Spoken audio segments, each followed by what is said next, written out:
Lembaga Dakwah Islam Indonesia atau LDII merupakan salah satu organisasi kemasyarakatan Islam yang berdiri dan berkembang di Indonesia sejak era tahun 1970-an.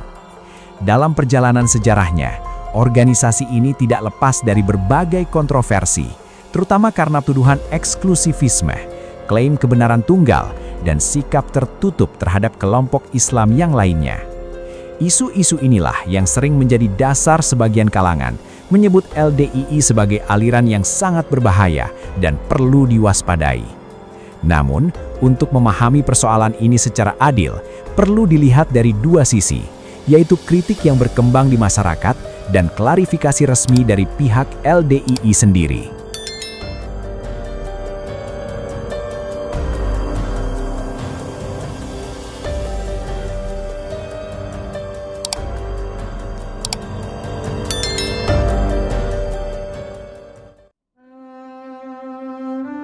Salah satu tuduhan yang paling sering diarahkan kepada LDII adalah adanya doktrin yang dianggap mengkafirkan atau menyesatkan umat Islam di luar kelompoknya. Tuduhan ini berakar dari sejarah awal organisasi yang dikaitkan dengan gerakan Darul Hadits atau Islam Jamaah pada masa lalu. Dalam sejumlah kesaksian mantan anggota, disebutkan adanya ajaran yang menekankan baiat kepada imam tertentu, serta pandangan bahwa kebenaran hanya berada dalam kelompok mereka. Jika benar dipraktekkan, paham seperti ini tentu berpotensi memecah belah umat Islam yang secara prinsip diajarkan untuk bersatu dalam ukhuwah Islamiyah. Di negara majemuk seperti Indonesia, eksklusivisme keagamaan yang ekstrim dapat memicu konflik sosial, prasangka, dan polarisasi.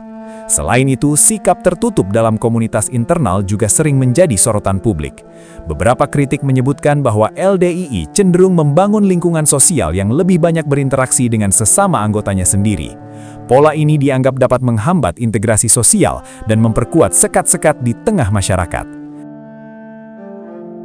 Dalam konteks kehidupan berbangsa dan beragama, setiap kelompok keagamaan idealnya mampu membangun komunikasi terbuka dengan masyarakat luas agar tidak menimbulkan kesalahpahaman yang berlarut-larut.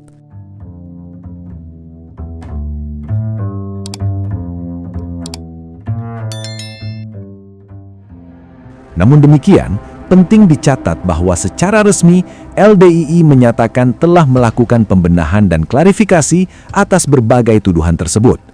Mereka menegaskan komitmen terhadap Pancasila, NKRI, dan prinsip moderasi beragama yang ada di Indonesia. Dalam berbagai kesempatan, LDII juga terlibat dalam kegiatan sosial, pendidikan, dan dakwah yang bersifat terbuka. Pemerintah Indonesia pun mengakui keberadaan LDII sebagai organisasi kemasyarakatan yang sah dan terdaftar secara resmi.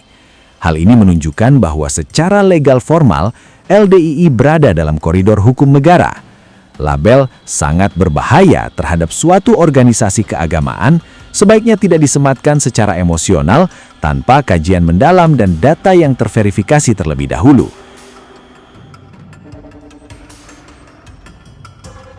Yang lebih penting adalah mendorong transparansi ajaran, dialog terbuka antar ormas Islam, serta penguatan nilai toleransi dan persatuan antar umat. Jika memang ada praktik menyimpang di tingkat oknum atau lokal, maka pendekatan pembinaan, klarifikasi, dan edukasi menjadi langkah yang lebih konstruktif dibanding generalisasi.